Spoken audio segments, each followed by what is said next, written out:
Son las 8:37, continuamos en Radio Análisis en este día viernes 12 de mayo del año 2023, en esta muy acontecida semana. Probablemente vamos a tener muchas y muy interesantes cosas para conversar a partir de ahora. Saludamos por de pronto a nuestra editora general, Montserrat Rolano. ¿Cómo estás, Montserrat? Buenos días. Buenos días, muy bien. Qué bueno. Esperamos que estén bien también nuestras invitadas desde Antofagasta, la científica, ex convencional constituyente, académica, Cristina Dorador. Bienvenida, Cristina. Muchas gracias por estar acá. Hola, buenos días a todas y todos. Un gusto. Y desde la isla, pero no la de Chiloé ni la de Maipo, sino desde Londres, ¿no? Javiera Arce, ¿cómo estás, Javiera? Bienvenida. Hola, ¿qué tal? Buenos días. Saludarles, saludar a Cristina también. Qué gusto verles. Sí, saludarlas a ambas que están a la distancia. Bueno, tenemos hartas cosas que hablar, hartas, pero yo quiero partir con un tema que no tiene que ver con ni el proceso constituyente, ni la elección del día domingo, sino con algo bien reciente y contingente, que es esta ley corta que presentó el gobierno hace un par de días para dar solución, de alguna manera, ¿no?, a la situación en la que se encuentran las ISAPRES con el fallo de la Corte Suprema. Bueno, ha generado varias reacciones. Ayer hubo una declaración a mediodía bien dura, incendiaria, diría yo, por parte de la Asociación de ISAPRES, que plantean que la reforma es, o el proyecto en realidad no es una reforma, que es ideológico, que es un engaño y que va a perjudicar a los afiliados y a los enfermos también. Algo que llamó bastante la atención porque hace unos años fueron ellos mismos los que planteaban que no podían darse el lujo de recibir a enfermos en el sistema. Bueno, esto ha generado una serie de repercusiones. Hay parlamentarios que han expuesto sus posturas. Está la senadora Rincón, ¿no?, que ha estado en varios medios ahí defendiendo también la posición de las AFP. Parlamentarios de oposición también están en esa línea. Y les quiero preguntar, porque por un lado esto fue parte también del sistema de salud del debate constitucional anterior, y ahí también preguntarle a Cristina, pero también esto, ¿cómo se ve considerando el sistema en el que estamos? Y ahí, Javiera, quiero partir contigo porque el Reino Unido tiene un sistema de salud, pese a los conservadores de los sucesivos gobiernos públicos, ¿no? Más allá de todas sus falencias, sus dificultades, como cualquier sistema de salud. Y aquí ni siquiera estamos hablando de qué sistema queremos para el país, sino que cómo solucionar una cuestión bien concreta. El gobierno podría decir, o podría haber dicho, la solución que damos es que las ISAPRES paguen inmediatamente, ¿no? Ahora está pidiendo una prórroga de 6 meses. Y aún así es calificado de un engaño ideológico y todo lo que yo mencionaba antes. Javiera, ¿cuál es tu mirada desde la distancia, pero también comparativamente con los debates que se dan en otras partes? A ver, yo diría que es una actitud reaccionaria de parte de la Asociación de ISAPRES. Creo que es súper importante ponerlo como encuadrar esto, como ustedes dicen, como este frame que hace la prensa siempre. Decir que la salud no es una mercancía que se vende y se transa en el mercado. La salud es un derecho humano. Y concibiéndolo desde esta perspectiva, ellos tienen un problema ideológico muy fuerte. O sea, ellos son los ideológicos. Nosotros también, pero ellos también. Eso es lo que quiero decir. Y traje un libro que se llama La breve historia del neoliberalismo, que es súper importante que lo lean, que es de David Harvey, que es un geógrafo británico, que es muy interesante porque él va a través de las páginas de este libro, lo que va a hacer es como tratar de explicar cómo se gesta el neoliberalismo en distintas partes del mundo. Obviamente no, en Chile hay un capítulo especial de nosotros, pero lo va a explicar también en Inglaterra, en Estados Unidos. Y en este caso, el tema de la salud, como fue trastocada también, y cómo está siendo trastocada también en Reino Unido, es porque se ve el Estado como que fuera algo grande e ineficiente. Y esa ineficiencia, en este caso, sería como la salud pública. Entonces lo único que quieren es empezar a deshacerse. Y de esa maldición que partió con Margaret Thatcher acá, es lo que estamos viviendo ahora incluso en el Reino Unido, con listas de espera de hasta 3 años con personas que necesitan tratamientos de cáncer, pero es un sistema totalmente distinto al nuestro. O sea, uno paga un seguro, que son aproximadamente como 600.000 pesos al año, y uno va al GP, que sería como el CESFAM, y te atienden y tienen un enfoque súper preventivo. O sea, por ejemplo, el año pasado tenía que ir a hacer unos exámenes por una intolerancia, no sé cómo se llama, tengo como resistencia insulínica, y fui y así como inmediatamente, ¿cuándo se hizo el último PAP? Ya le vamos a hacer esto, le vamos a hacer todos los otros exámenes, para el colesterol y no sé qué. Entonces al final era como que te hicieron los triglicéridos, pero además todo lo demás. Entonces, ¿por qué? Porque hay otro enfoque de derecho a la salud. Ujú. Y eso no es comercial para estas ISAPRES. Entonces, ahora, a propósito, para ligarlo con la elección, y para ahí la Cristina me puede reforzar, este tema va a estar tan ideologizado por personas que vienen absolutamente ideologizadas, que son las personas del Partido Republicano. O sea, a mí no me vienen con cuento. O sea, esa gente es conservadora, gremialista, nivel defendiendo las ideas de Franco, en esos términos, porque para ellos la política no es importante, pero sí el individuo. Corporativistas, ese es el concepto político que ellos ocupan, son extremadamente conservadores y además son monetaristas ortodoxos, o sea, son neoliberales.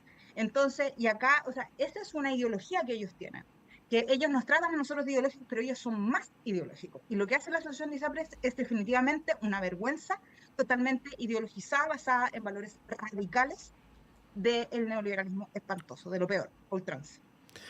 Sí, a ver, no quiero... A ver, quiero tratar de quedarme como en la mera descripción de las cosas para que no se piense que estoy dando opiniones, pero creo que es bueno volver a la mera descripción de las cosas. Em, lo que se ha sancionado por la Corte Suprema es un delito, ¿no? Es la comisión de un delito a gran escala. O Cuando sea, se, está cobrándole más a los consumidores, y a lo sus hicieron durante clientes. 10 años a pesar de que perdieron un juicio, perdieron 5 juicios, perdieron 10 juicios, y la Corte Suprema en sus condenas les señaló una, 5, 10, 100, 500, 1000 veces que estaban cometiendo una ilegalidad y siguieron haciéndolo, ¿no? Y bueno, eso coloquialmente se llama robar, ¿no? Y cuando, y cuando ocurren este tipo de cuestiones, obviamente lo que uno esperaría es una actitud un poquito más modesta o más humilde, más a la defensiva, pero bueno, transforman esto, que es un grave delito, en realidad en una cosa como si el resto fuera ideológico, ¿no? Como si la Corte Suprema fuera ideológica por sancionar un robo y en fin. Bueno, Cristina, ¿cómo piensas tú que se debería enfrentar esto? Pero en la línea de lo que plantea Javiera, no solamente desde el punto de vista operativo, sino también desde el punto de vista de las ideas. Bueno, buenos días nuevamente. Yo creo que a muchas personas no solamente, no sorprendido ya a esta altura, pero sí es increíble el nivel de desfachatez que puede haber en estas declaraciones, porque como se ha mencionado, esto viene de hace mucho tiempo. O sea, primero el fallo del Tribunal Constitucional del 2010, donde las tablas, ¿cierto?, que ellos Mm. usaban de factores no estaba bien, digamos. Después las ISAPRES siguieron aumentando los factores de riesgo. Hay ahí un tema de género enorme, ¿cierto?, en que las mujeres no tenemos, eh, somos castigadas por ser mujeres, ¿no? También después el fallo de la Corte Suprema, etcétera. Entonces, no es una cosa de un día a la mañana. Y también durante el proceso anterior, donde se señala lo que Javier dice, o sea, efectivamente, la salud es un derecho humano. En ese sentido, así como se menciona el sistema británico, el NHS, se basa en el pago de impuestos y presupuesto nacional, porque hay que dar la garantía de salud a todas las personas. De hecho, es tan importante este sistema que en Reino Unido las personas no tienen carnet de identidad como nosotros, pero sí tienen su número de seguridad social, el del NHS. O sea, es así de importante y así también de mucha gente lo considera un valor patrio, ¿no? Muy, muy, muy importante. Entonces, nosotros estamos a merced del mercado, nuestra propia salud. Y acá yo lo peligroso que veo, más allá de cómo se resuelva esto, es que no se está considerando la salud como un derecho humano en un contexto de mediano y largo plazo. Me explico. Hay regiones que ya manifiestan números muy fuertes de ciertas enfermedades como el cáncer. Por ejemplo, la región de Antofagasta es la que tiene las cifras más altas de ciertos cánceres y esto se relaciona a justamente la actividad económica o la actividad industrial. Pero no hay estudios y tampoco hay una visión de Estado respecto a aquello. O sea, no hay una visión preventiva. Entonces, si seguimos en este ámbito reacción, ¿no? De que alguien se enferma y ahí tiene que pagar para que se mejore, en realidad es un problema mayor, que va a tener profundas implicancias, no solamente ahora, sino que en las futuras generaciones. O sea, un problema ya estructural del Estado. Por lo mismo, acá las ISAPRES están actuando casi como en la jerga británica, como un gang, matonaje, como una asociación, no sé, ilícita, algo así, en que no permite que nadie les toque el negocio, ni siquiera siguiendo los lineamientos de fallos judiciales, ni siquiera siguiendo el lineamiento de derecho internacional. Así que eso no puede ser. Y hay que ponerle un párele a esto de alguna manera, porque ya el matonaje es impresionante y es una falta de respeto a todas las personas que, al contrario, están en FONASA, que creen en el sistema y que tienen que, digamos, optar por esos sistemas. Así que es muy lamentable lo que se hace, porque de nuevo daña la credibilidad, la fe pública y todo no sé, por las discusiones en este ámbito. Sí, además que da la impresión que lo que ellos quieren, desde la ISAPRE me refiero, no es pagar con facilidades, sino No. que es no pagar, sino tener un salvataje del Estado. Y ahí lo que implicaría sería que con impuestos de todos, incluso los que están en FONASA, habría que pagar esa deuda que se tiene que pagar. Hay un fallo judicial, o sea, sí o sí esa plata tiene que salir de alguna parte. Lo que se está planteando soterradamente por parte de ellos es que eso debiera asumirlo el Estado, lo que yo por lo menos considero que no corresponde bajo ningún punto de vista. ¿Y me puedo agregar algo, Monse? A mí me llama la atención, no quiero ser conspiranoico, pero me llama la atención que no se haga suficiente énfasis en contar cuántas personas son afectadas por esto y cuánto se le tiene que devolver. O sea, estamos hablando de cientos de miles de personas a las cuales se les tiene que devolver un monto promedio de 1,5 millones de pesos. O sea, para decirlo, esto equivale como a un mini retiro, ¿no? De Sí, los un fondos de las retiro. AFP.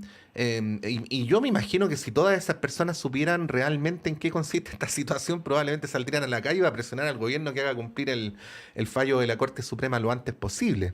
Sí, bueno, hay un tema comunicacional ahí que después se los Exactamente, queremos sí. plantear como ítem de esta conversación, ¿ah? Pero Yo no sé por qué Javiera se ríe cuando dijiste eso, pero bueno, está bien. bueno, Sí. pero quiero pasar al proceso constituyente, las elecciones del domingo, y voy a citar a Javier Arce, que dijo acá en este programa y también lo dijo en otros espacios que había que tomarse vacaciones del proceso constituyente.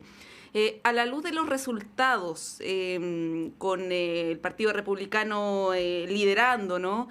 Y una elección muy capturada también por la contingencia política, el tema de la delincuencia, de la migración. Era más o menos previsible que iba a pasar algo así. Y nos preguntamos durante esta semana si es que no hubiera sido mejor para el propio gobierno esperar meses, un año, 2 años para impulsar un proyecto, hacer una reflexión de qué fue lo que pasó el 4 de septiembre, ¿no? Que todavía hay varias interpretaciones y no está bien claro cómo está compuesto ese 62%. Ahí, Javiera, ¿cómo ves eso a la luz de los resultados y cómo también proyectas este proceso que ya muchos dan por fallecido? Ujú. A ver, yo creo que como en política pública se habla como de la policy window, esta ventana de oportunidades que se abre en algún momento de política, el 4 de septiembre esta ventana se cierra, ¿ya? Y se cierra rotundamente, perdimos, o sea, yo creo que hemos tenido la peor derrota de la izquierda en los últimos 50 años, solo comparada con la del golpe, que además ni siquiera fue por una elección, ¿ya? Y eso hay que constatarlo, todo lo que nosotros opinamos no lo supimos defender, no lo supimos hacer en la esfera pública y otras personas se aprovecharon, interpretaron mejor esto, porque creo también que nos pusimos demasiado postmateriales o quizás no supimos explicar que esto era bien material, pero como no se notaba, entonces le dimos otro énfasis. Y bueno, cuando se empiezan a competir en la esfera pública dos opciones, más allá de eso, la performatividad y los excesos y todas estas cosas que hemos hablado reiterativamente, yo sigo insistiendo que había que parar el proceso. ¿Por qué había que pararlo? Porque había que concentrarse en gobernar. Y aquí el gobierno cometió un error y ahora lo volvió a cometer, y que de hecho Francisco Chaguán fue el que explicitó esto un poco antes de la elección, que pensáramos que este era un plebiscito en favor del presidente Boric, ¿o no? Pero esto tiene un trasfondo mucho mayor. Hace ya algunos años, las opciones de centro o lo que se llamaría como las opciones más clásicas, como establishment mismo, han ido perdiendo sistemáticamente su apoyo en elecciones. Me refiero a el PPD, la Democracia Cristiana, el Partido Radical, han ido perdiendo votación sistemáticamente. Ujú. Y eso se expresa, y eso lo podemos ver, no es una cuestión que yo les tenga mala ni nada por el estilo. El PES sobrevivió porque tiene una marca súper fuerte, que todavía la guarda y todo eso, pero igual le cuesta todavía movilizar actores y renovar sus elencos. Pero sí tiene una marca mucho más potente, en cambio los otros partidos no, y han ido decayendo sustantivamente, y eso se demuestra en la última elección, donde está la capacidad de transformar los votos en escaños, que es un poco lo que hacen los sistemas electorales. Las opciones de centro fueron muy mermadas, como en este caso Chile Vamos también, o Chile Seguro, y la opción como de la concertación más clásica. Entonces, dicho esto, la gente ya no está votando por las opciones como conocidas o más centristas, sino está votando como por lo nuevo. Y eso podría explicarse la irrupción del Partido de la Gente y la irrupción también del Frente Amplio, la irrupción de Republicanos. El tema es que esta elección en particular fue capturada por la delincuencia, que obviamente es el clima país, y eso dejó de lado todo lo que tiene que ver con una discusión constitucional. Yo no sé qué vamos a poner además de los carabineros y la fuerza pública y la migración en la constitución. O sea, de hecho, un constituyente no tiene ni una capacidad de hacer nada. O sea, no le va a poder ir a pavimentar la calle, no va a poder hacer ni una cuestión. Entonces, cuando yo escuchaba los debates, en tanto sin filtros, en tanto los 100 indecisos, con esa persona Mochati, creo que se llama, que es tremendo, pregunta puras tonteras. Entonces, hay un nivel de desinformación muy fuerte y en realidad esto no tenía ningún sentido. Entonces, ahí yo creo que el gobierno pecó no solo de ingenuo, sino también el ego de querer como firmar una nueva constitución a los 50 años del gobierno. Cuando uno piensa en el ego y en trascender y en lo histórico y no sé qué, lo único que vamos a tener, y eso lo vengo repitiendo el año pasado, son tropiezos y tropiezos y tropiezos. Ujú. ¿Qué es lo que pasó ahora? Para darle el pase a Cristina, es que además del desgaste que venía, tenemos como una caña constitucional. Yo creo que ya está todo el mundo cansadísimo. Y esta caña se va a expresar precisamente en esta elección, pero además en la incapacidad de esta institución de resolver algo. Y ahora tenemos otro problema que nos va a resolver. Martina Rau lo dejó claro el domingo en Tolerancia Cero, que aunque pierda el plebiscito, esto debería volver al Congreso, y le dijo a la Catalina Pérez, la interpela, y le dice, ustedes se declararon incompetentes para redactar una nueva constitución. Y nosotros que somos súper institucionales, si esto lo perdemos, lo mandamos al Congreso nuevo, porque ustedes se tienen que hacer cargo. O sea, aunque pierdan o ganen, como win-win siempre para ellos. Entonces yo no sé por qué tenemos que estirar tanto el chicle y tanto el sistema político hasta desestabilizar la democracia en el nivel en que estamos. Porque en el nivel en que estamos mal. Y esto también parte de la responsabilidad es que el gobierno, más allá de la agenda de transformaciones, que esto un poco lo escribía en la columna que se lo diría en la tercera, más allá de la agenda de transformaciones, tiene que ver con gestionar el Estado. Y hay déficit de gestión estatal. Si se gestiona mal el Estado, o sea, me van a disculpar, pero van a saltar todas estas fuerzas reaccionarias conservadoras neoliberales a decir que hay que privatizar todo y que la gracia del Estado, que es muy grande, que es ineficiente, que están los amigos, ya empezaron. Que están los amigos que subieron, ahí París decía que subieron a no sé cuántos, 50.000 personas que estaban contratadas con el Team Peguitas, no sé qué. Todo eso crea un daño fuerte en la democracia, que es altamente probable que estas personas vuelvan a tomar esto. Entonces, la idea ahora, creo yo, y lo que tiene que hacer el gobierno es gobernar. Punto. Javiera, Gobernar y gobernar sí. bien. Ya vamos a ir al tema del gobierno y le vamos a dar la palabra a Cristina, pero antes te quiero preguntar lo mismo, creo que voy a tratar de usar las mismas palabras que le pregunté ayer en este mismo panel a Verónica Figueroa Huencho. ¿Qué deberían hacer entonces las fuerzas progresistas cuando, uno, tienen minoría en el Consejo? Dos, podrían matar dos pájaros de un tiro y eventualmente hacerle pagar una derrota al Partido Republicano. Y tres, cuando es probable que el texto quede escrito igual o peor que el que se quería cambiar originalmente. Te lo digo porque son tres incentivos como obvios, ¿no? Como a irse por el lado del rechazo. ¿Qué se debería hacer Pero ¿sabes entonces? cuál es el problema? Ujú, ¿Sabes cuál es el problema? Que yo creo que no vamos a tener la fuerza ni siquiera para rechazar. ujú. ¿Tú crees que Ese va a es ganar el el problema. apruebo? o puede quedar en rechazo, porque estas personas son tan peligrosas. O sea, tú fíjate en cómo ellos generan estos discursos. Hay una entrevista súper buena que le hicieron a nuestro colega, el doctor Cristóbal Roira, que la hicieron en el Desconcierto, que es muy buena. Y Cristóbal hace una distinción súper interesante entre como la mainstream right, que serían como los clásicos, así tipo Moreira, toda esta gente como RN, Evópoli y la UD, y está la far right, que son estos. Pero estos son, o sea, Kass ha dicho así como, bueno, nosotros tenemos que portarnos bien y no sé qué, pero yo no sé si van a tener la posibilidad de controlar ese nivel de declaraciones también que tienen adentro. O sea, esta niña que hablaba de que estábamos súper desarrollados porque teníamos zapatos, o el diputado Kaiser que dijo que no iban a respetar los bordes porque ellos no habían firmado ni un acuerdo. Pero se imaginan que ellos controlan esto, y de nuevo le tiran la pelota a la izquierda, y la izquierda empieza a cometer los mismos excesos de siempre y se pone un lugar así como la Tere Marinovich, por ejemplo, desde el otro lado. O sea, nos vamos a liquidar igual. O sea, estas personas son tan inteligentes, entonces yo creo que tenemos re poco margen de maniobra. Yo creo que lo que hay que hacer es concurrir a la instancia, tratar de llegar a la mayor cantidad de acuerdos, y de hecho yo sería, incluso les daría hasta la presidencia a ellos, para que tomen decisiones y para que se hagan cargo de esto. Ni siquiera les iría a pelear, y les iría a pelear desde las ideas, desde el campo de las ideas. Y bueno, y si no se pudo, que la gente decía, ahí el gobierno no se puede meter. O sea, se llega a meter, nos vamos toda la punta del cerro. Cristina. Bueno, Levanta las tremendo cejas, tema. Cristina. Javiera se ríe y Cristina levanta las cejas. Así estamos hoy día. Sí. Bueno, tremendo tema.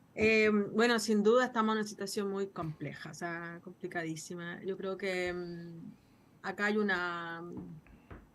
Respecto también a lo de las ISAPRES, la misma idea, el tratar de evitar los cambios transformadores, o sea, sobre todo desde los grupos económicos más poderosos y de todas estas fuerzas, digamos. Entonces, a mí me llamó la atención, bueno, hoy día aparece una noticia en que los republicanos que están en el Consejo van a ser asesorados por ex convencionales, que justamente es la rama más conservadora y más también reaccionaria e intransigente que hubo en el proceso anterior, teniendo discurso incluso de odio contra pueblos originarios, contra mujeres. Y eso ya nos muestra un poco cómo viene este proceso, en que no se va a dar a ningún brazo a torcer. Yo creo que no va a haber ningún margen de negociación al tener mayoría. Bueno, y también como dijo la presidenta Bachelet ayer, bueno, vamos a ver lo que pasa, pero es súper complejo porque acá está incluso en peligro nuestra propia institucionalidad democrática. Ujú. Entonces acá, más allá de estar de acuerdo en un proceso, ahí tenemos que organizarnos y defender las bases democráticas de nuestro país. O sea, ese es el riesgo. Porque incluso se puede hasta desconocer el proceso constituyente, como lo están ya mencionando. Se te pueden desconocer las famosas 12 bases y lo están mencionando. Entonces, por eso la UDI va a presentar ayer un proyecto de resolución que el Congreso va a validar estos 12 bordes y se van a respetar. Pero esto puede ser un saludo a la bandera si es que, digamos, la fuerza que ya tiene republicanos la afianza en estas discusiones. Por eso, Ujú. acá yo creo que es una alerta, así como tenemos alerta de colores, acá hay una alerta democrática. O sea, esa es la gravedad, digamos, de todo lo que está ocurriendo. Y quiero también quizás dar una opinión impopular, probablemente, también un poco autorreferente, porque yo estuve en el proceso constituyente anterior. Y se usa el proceso con todos sus bemoles, sus logros también, como un chivo expiatorio para validar y para justificar lo que ahora está ocurriendo. De hecho, la misma frase de este proyecto de resolución que manda la UDI es para evitar lo que pasó en el proceso anterior, siendo que son estas mismas personas las que van a asesorar ahora el proceso nuevo. Y resulta que acá el discurso en contra de la convención anterior se homogenizó. Todos los sectores hablan de que sí, nos farreamos, sí, no sé qué, estuvo mal, pésimo, lo hicimos terrible. Y eso ha generado como consecuencia en que se tape como con tierra las reales demandas de las personas. El por qué llegamos a este momento de querer cambiar la Constitución, que se refleja, por ejemplo, ahora en el tema de las ISAPRES. Eso fue un tema. De hecho, cuando se planteó el Estado Social y Democrático de Derecho y se plantea este sistema abierto, ¿cierto?, de salud público, las ISAPRES fueron las primeras en llamar a rechazar. Entonces, acá, más allá de cómo veamos en la mecánica qué es lo que va a pasar, acá hay una cuestión más profunda, que es una barrera a los cambios transformadores que son importantísimos para el país. Entonces, hay una fuerza que está muy cansada, estamos todos muy cansados, y si es que no se da respuesta, esto puede provocar otro tipo de problemas más adelante muy graves. Bueno, les propongo que siendo las 9:03 vayamos un breve alto. A la vuelta vamos a retomar esta conversación y como decía, me interesa mucho saber la apreciación de ustedes sobre cómo está yendo el gobierno en estas circunstancias. Javiera ya se refería a esto, pero queremos retomarlo. ¿Vamos? Sí, pero después me dejan en la colita para darle una opinión distinta ya. Sí, Sí, la colita pues, es tuya a la vuelta, eso. Javiera. Vamos a la pausa y volvemos.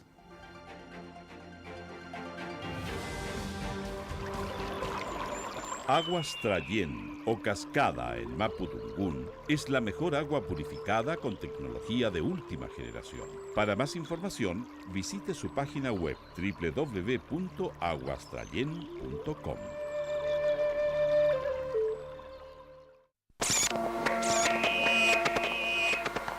Perdidos en el espacio.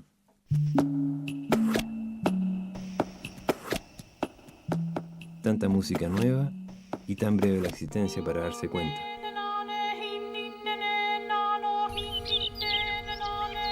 Perdidos en el espacio.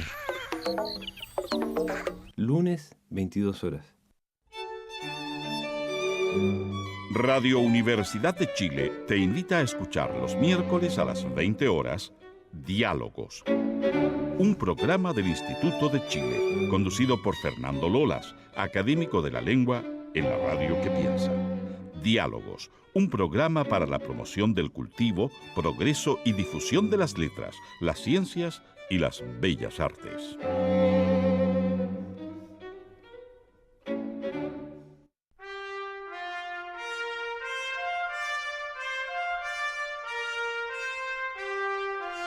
Radio Universidad de Chile y la Facultad de Arquitectura y Urbanismo de la Universidad de Chile los invita a escuchar todos los viernes a las 11 horas el programa Pensar Habitar, un espacio de opinión, entrevistas y destacados invitados.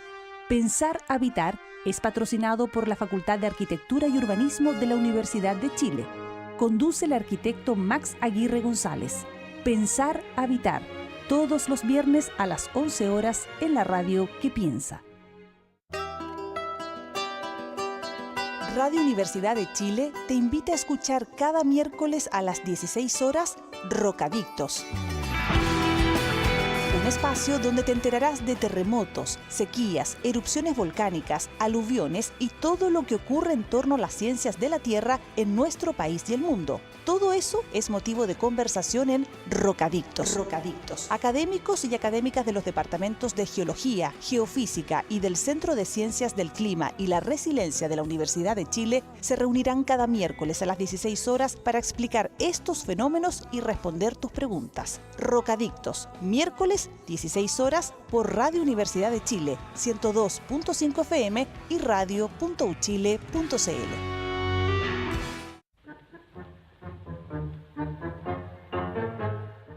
Mano a mano con el tango, con los NIN, usted ya lo sabe, todos los sábados de 10 a 11 de la mañana, por supuesto aquí en Radio Universidad de Chile, 102.5 de la frecuencia modulada. No se olviden, todos los sábados de 10 a 11 de la mañana, mano a mano con el tango.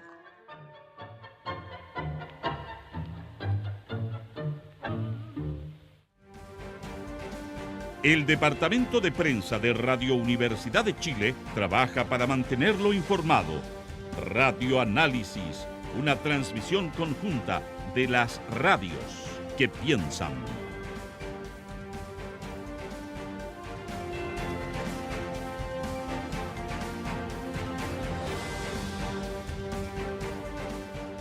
Son las 9:06. Estábamos hablando sobre los bordes en la pausa, pero no vamos a desclasificar eso ahora.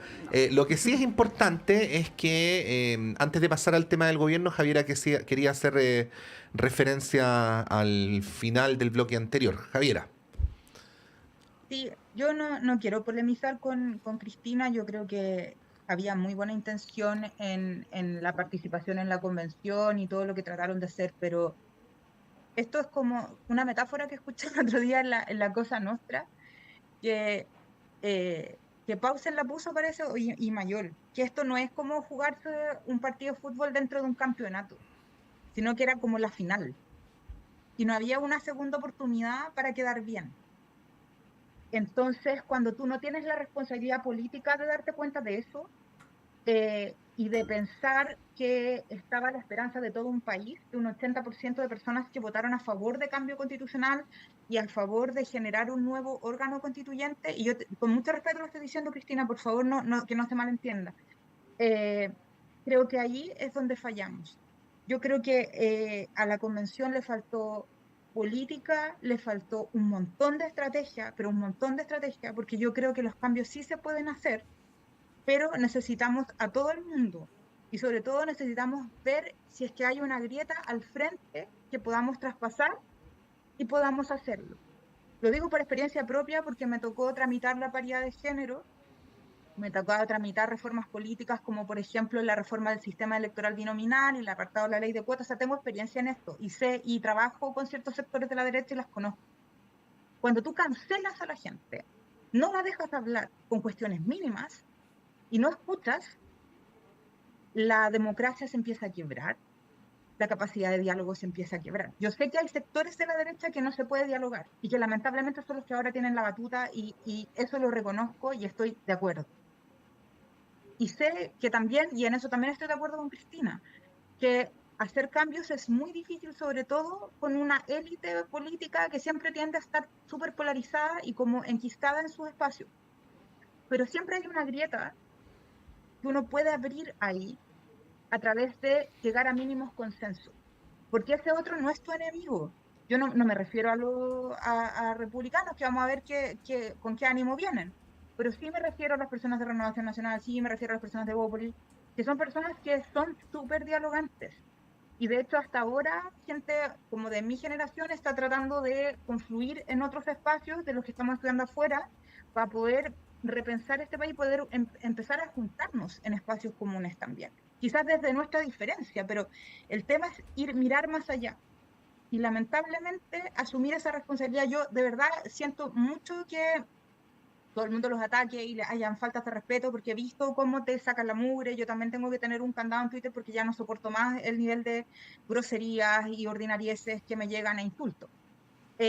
Pero creo que es necesario que vayamos como asumiendo también ciertos errores estratégicos y errores políticos de entender el momento. Y lo que ocurrió el 4 de septiembre del 2022, para mí, que yo me considero una persona izquierda, fue una pérdida absoluta, como que nos pasó un camión encima y ni siquiera le alcanzó a tomar la palabra. Esto es para mí la descripción. Entonces yo no quiero hacer falta de respeto con esto, pero creo que es importante que vayamos viendo también esta cuestión. Nosotros delegamos poder en ustedes. Y eso es como Ann Pitkins, que acaba de morir, que es una gran teórica que ha escrito, tiene un libro precioso que se llama La representación política, que es el concepto de la representación, que es muy importante que lo sepan en términos simbólicos, en términos sustantivos, en términos descriptivos.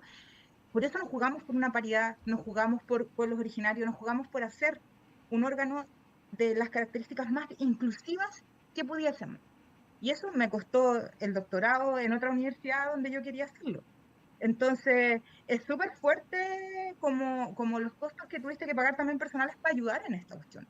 Entonces, como que ver eso y ver cómo gracias a ese se quiebra todo este proceso es muy complejo, es muy difícil. A mí me genera angustia ver cómo lo que está pasando ahora. Sí, Cristina quiere referirse también a lo que plantea Javiera. Sí, no voy a entrar en detalles, pero acá le falta mucha complejidad a la discusión política en Chile. Los partidos políticos no llegaron, no tenían propuestas frente a las demandas que necesitamos tener como país. No habían propuestas, por ejemplo, en temas climáticos, ambientales, de género, es una cuestión relativamente nueva. Entonces, A veces, mucha de esta violencia que señala Javier viene de personas militantes de partidos políticos, más allá de la que sea la derecha. Son, de hecho, justamente los que se supone son nuestros aliados. Porque también acá hay algo no menor. El que participase gente o personas que no estaban, eran parte de las élites políticas, también fue un tema de rechazo en sí mismo. Que le hablan, lo reducen a performance y cosas así, lo que sea. Pero son ideas. Acá se plantearon y se dieron debates de ideas que nunca antes se habían dado. Y a eso me refiero con valorar en un trabajo. Yo también, como científica, nosotros leemos toda la literatura para poder llegar a una conclusión. Y no la invisibilizamos, no la guardamos en un cajón y hacemos como que nunca existió y generamos culpas colectivas o incluso culpas específicas. Por eso mismo yo creo que acá hay que salir del ámbito de la reducción de la discusión política, hay que incorporar distintas visiones con estas nuevas miradas, porque si no va a ser muy difícil avanzar. Y lo de que la derecha es dialogante, efectivamente, se puede conversar, pero ahí es muy distinto a llegar a acuerdos. Son muy diferentes, porque son visiones incluso muy distintas. Cuando hablamos de medio ambiente, las visiones son completamente casi opuestas. Y un poco lo que tenemos la discusión actualmente con el litio. Incluso dentro de la izquierda. Se ve el tema como quien explota, pero no se habla más allá de qué va a pasar con estos territorios en 50 años más. Entonces, a eso me refiero. Esas son las discusiones profundas que tenemos que hacer, más allá del proceso. Y yo creo que todos y todas hemos dado, incluso la gente anónima ha hecho mucho por este proceso y han sido ellos también quienes han visibilizado y pusieron la cara para estar ahí enfrente con muchos costos. Sí, bueno, se agradece, se agradece el tono, Javiera, respetuoso, el que se plantea también. Sí, lo que pasa es que, a ver, Cristina, yo creo que es importante que visibilicemos algunas cuestiones. Y aquí yo pido respeto como militante hace más de 20 años de un partido político. Los programas, yo sé y estoy consciente, porque es mi área de investigación, que los partidos están despolitizados y que están en una crisis. Y estos partidos no nos sirven para enfrentar la crisis de la democracia que tenemos, y eso hay un acuerdo. Pero de ahí a que digas que no hay posturas políticas, ni menos académicas respecto a estos temas, no puedes negar los enormes avances del gobierno de la presidenta Bachelet en materia de género. O sea, me vas a disculpar. O sea, y acá hay personas impresionantes que han trabajado silenciosamente por la mejora en nuestras condiciones. Te estoy hablando de Teresa Valdés, te estoy hablando del grupito del Observatorio de Género y Equidad, te estoy hablando también de la literatura que hemos preparado y que hemos trabajado desde incluso la misma red de politólogas, y varias de nosotras somos militantes de partidos políticos. Entonces, como venir a arrogarse como que no hay nada, o que los partidos políticos no tienen nada, a mí me parece que es complejo. O sea, yo entendí eso. En temas medioambientales, en temas científicos, también han habido iniciativas. O sea, uno puede tener todos los reparos que quiera respecto de Guido Girardi, pero el tema del Congreso del Futuro ha sido uno de los principales precursores respecto del diálogo científico. Y por otro lado tenemos personas que también son militantes del partido, como, no sé, la Pamela Po, la misma Sara Larraín, que son cercanas a este mundo de la centroizquierda, y son personas que han sido destacadas por este tema. Entonces, a mí me pasa que cuando tú empiezas a descalificar de esa manera, se empieza a quebrar el diálogo. Y eso es que así lo tomé yo, así lo escuché. Tú dijiste, los partidos políticos no tienen, los partidos políticos sí tienen. Lo que pasa es que, y ahí te concedo, los partidos políticos funcionan mal, pero que no haya gente adentro de los partidos que esté pensando Chile, a mí me preocupa. A ver, una cosa es pensar Chile, una cosa, y con esto termino, creo que esto porque esta cuestión da para otras cosas, yo creo que no es la conversación que nos convocaron. Pensar Chile desde Santiago, desde cúpulas, no es lo mismo que pensar Chile desde abajo. Ese es mi punto. Los movimientos que tú hablas de género y ciencia y qué sé yo, han venido de organizaciones que hemos puesto el tema en discusión. Porque no solamente tú u otras personas han trabajado en esto, muchas personas lo hemos hecho de forma anónima por muchas décadas. Bueno, están expuestos los puntos. Yo les quería pedir que dejáramos los últimos minutos para retomar uno de los temas que habíamos propuesto para la conversación, que es la situación actual del gobierno. Yo voy a lanzar aquí algunas ideas para saber cuál es la apreciación de ustedes sobre el tema. Bueno, una de ellas es que parecería ser que entre medio de toda la mala situación del gobierno durante esta semana se han aprobado algunos proyectos de ley importantes, ¿no? Está el avance en el tema del sueldo mínimo, está el tema del royalty. Ahora mismo el gobierno ha asumido una posición respecto al tema de las ISAPRES. Pero bueno, en el análisis de lo que supone en términos de interpretación política la derrota en la elección del domingo pasado, vuelve a aparecer la dimensión comunicacional, la dimensión del relato, la dimensión estratégica. Son todos matices, ¿no? Pero quizás para referirse al mismo asunto, ¿no? El relato y el norte, ¿no? Del gobierno. Sí, yo Que- quiero agregar sí. que esta semana se promulgó la ley antinarcotráfico. Ayer se presentó el proyecto de inteligencia financiera, que es muy, muy importante. Y además ha habido avances sustantivos en esta iniciativa de Calles sin Violencia. O sea, Sí. hay logros que exhibir, pero parece que quedan ahí nomás. Claro, bueno. Javiera, ¿cómo ves lo que está ocurriendo con el gobierno en estas circunstancias? Sí, no deja de quedarme dando vueltas. Se desconectó, Cristina. Em, el tema de que traten como de elitista todo, pero bueno, en fin. Creo que ya sabemos cuál es el problema, po, y es la SECOM. Hay escasas posibilidades de avanzar en materias de comunicación. Creo que ahí ha faltado la construcción de un relato, y eso es un poco lo que siempre les pasa a los gobiernos, cuando a Piñera tenía este mismo problema y ahora este gobierno también. El problema de esto es que en este momento estamos como más sobre los ojos de la gente, dado el momento y el contexto político en el que estamos.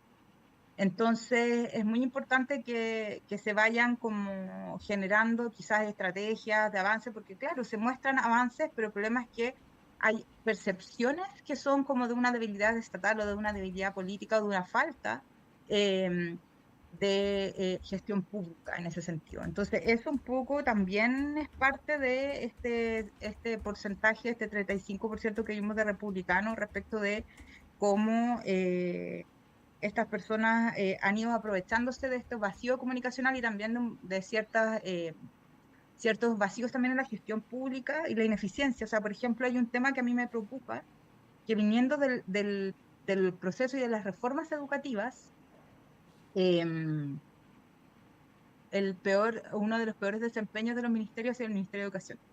Entonces, y ahí es complejo, porque los niños no pueden ir al colegio, no hay infraestructura, ni siquiera tienen baños adecuados. Entonces, ahora se está trabajando en esta cosa de la fidelización de estos tutores, no sé qué, bla, bla, pero creo que es importante que nos vayamos a las cuestiones materiales, que es tener una sala de clases adecuada para que los chicos y chicas puedan ir al colegio. Entonces, ahí es lo complejo, creo yo, como de que no se ve la política pública, de la reducción de las mismas listas de espera y todo eso. Por eso yo creo que más allá de anunciar o no reformas, que no, yo creo que lo más, a largo plazo, lo que más exitoso va a ser es el tema de la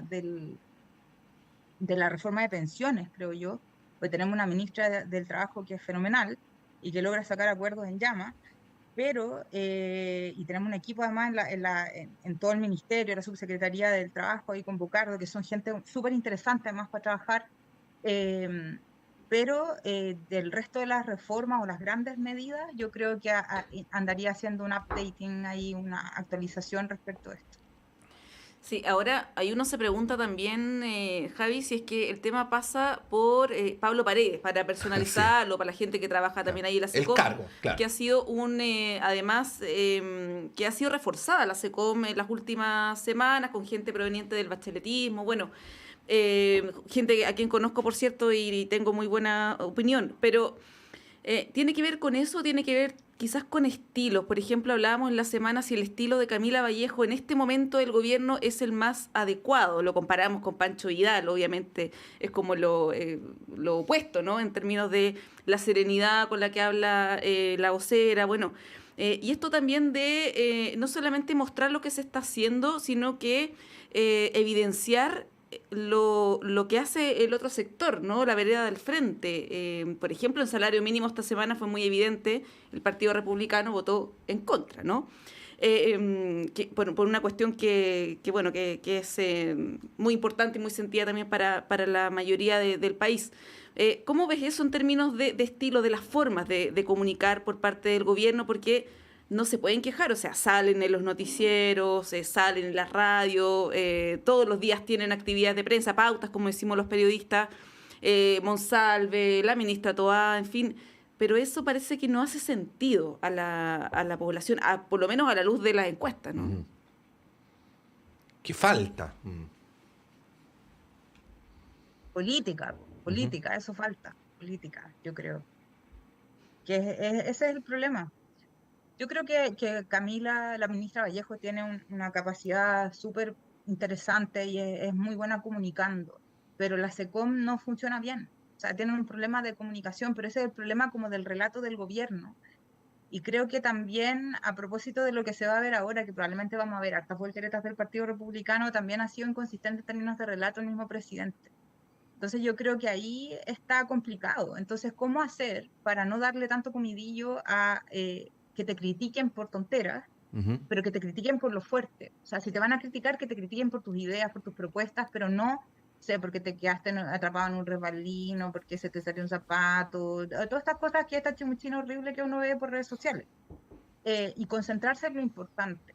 Ahora, yo insisto, o sea, lo que hay que hacer ahora, más allá, porque ellos tienen una tendencia a hablar del gobierno de las transformaciones, y es poner la pelota al piso. No están los votos para las grandes transformaciones, pero sí pueden hacer una gran transformación en el hecho de gestionar bien el Estado. Ese es el tema. Porque acá nosotros estamos, de verdad, la amenaza es muy fuerte a la democracia. Lo que viene ahora es muy fuerte. Vamos a ver descalificaciones sustantivas en torno a lo público.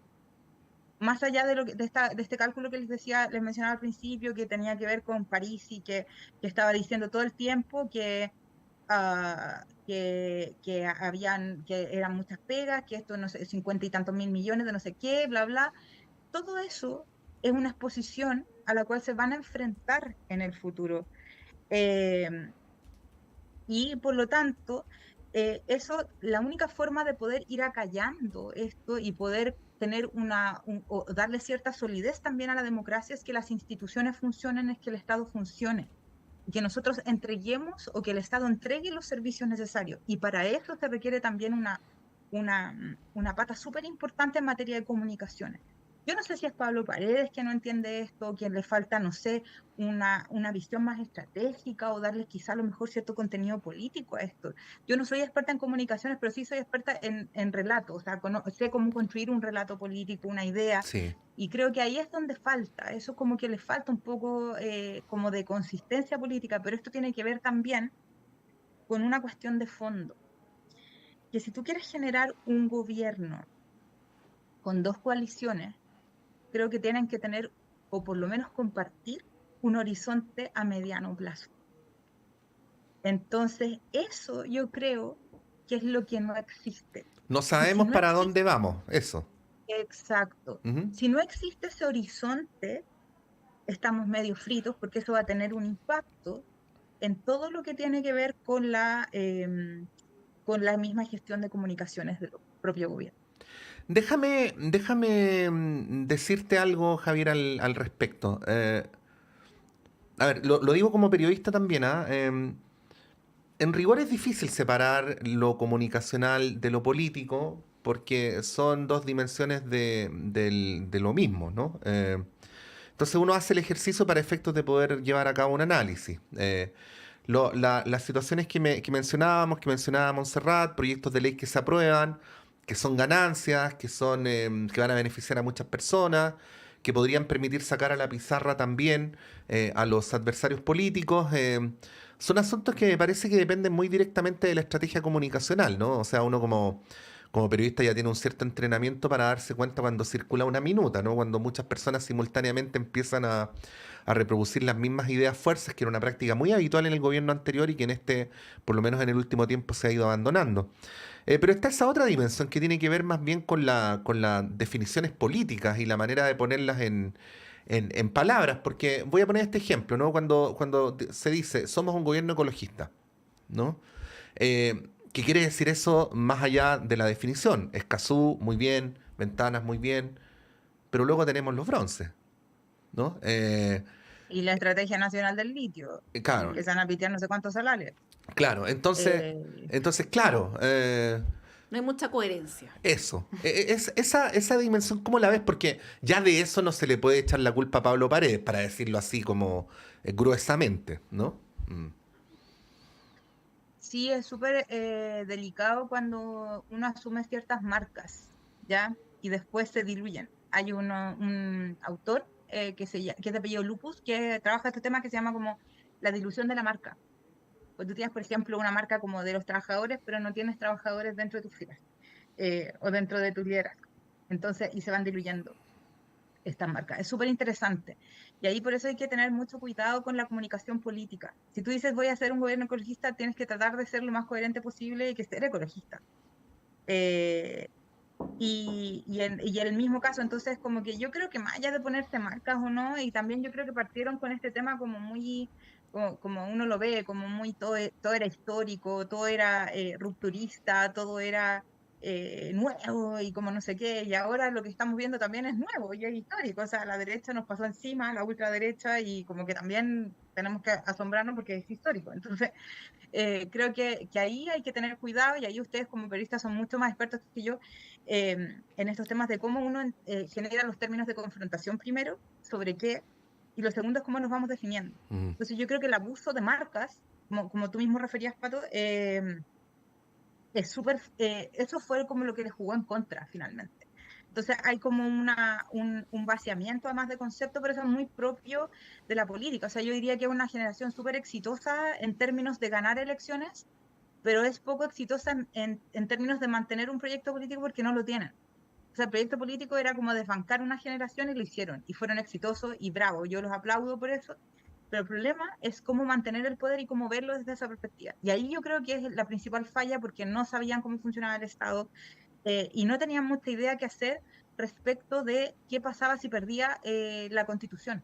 Porque de hecho, el 5 de julio del 2022, en una entrevista, el ministro Jackson dice que su gobierno que el gobierno de Gabriel Boric empieza el 5 de septiembre.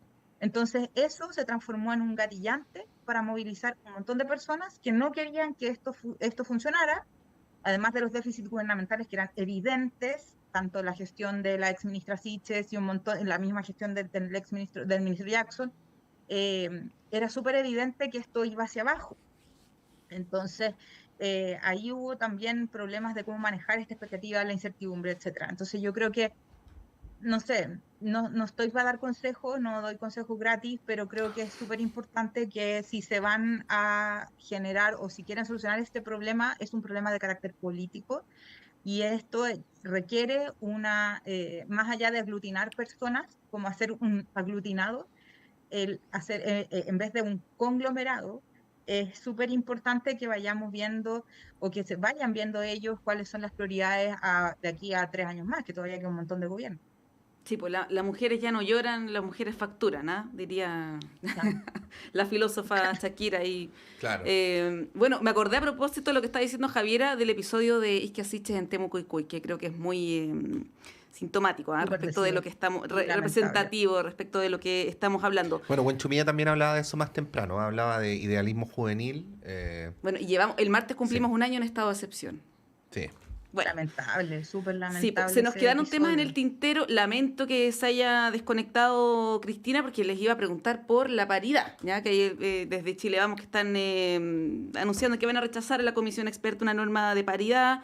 Algunas posturas se sinceraron. Yo escuchaba el domingo a María José Hoffman diciendo me carga la paridad, así como que le salía desde la guata. Bueno, nos quedó pendiente eso. Javiera, como integrante de la red de politóloga, me imagino que tiene harto que decir, pero son temas que también van a estar presentes, me imagino, en nuestra próxima conversación. La próxima semana creo que tengo tantas cosas que hacer, de hecho dormí como 3 horas.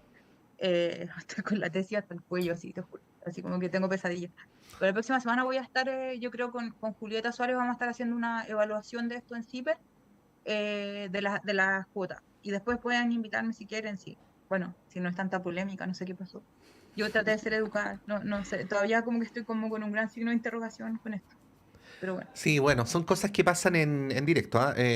Lo que yo simplemente quería decir al final, igual lo quiero decir como directora, es que nosotros siempre hemos propiciado un diálogo respetuoso, y creo que todos tenemos que aprender a poder decir y escuchar respetuosamente las opiniones distintas. Así es que ese es el espíritu de esta franja y es lo que procuramos mantener. Yo me pregunto si fui irrespetuosa como en esto, entonces como que de verdad me siento como todavía me en shock. Traté de no ser, o sea, de como pedirle disculpas y ser respetuosa en esto, pero tengo una posición súper distinta. O sea, como que de verdad creo que acá hay errores que tienen que asumir y que todo el rato se los están recordando y se tienen que hacer cargo. Entonces, así como yo también me tendré que hacer cargo de otras cosas que hemos impulsado y que tenemos que darle una vuelta. O sea, como que la derrota también del 4 de septiembre fue para las feministas, fue para los ambientalistas, fue para todos los que nos tratan de posmo, idealistas o no sé qué, o cuicos, etcétera. Entonces, como que eso hay que enfrentarlo y es la posibilidad, de hecho, en este momento,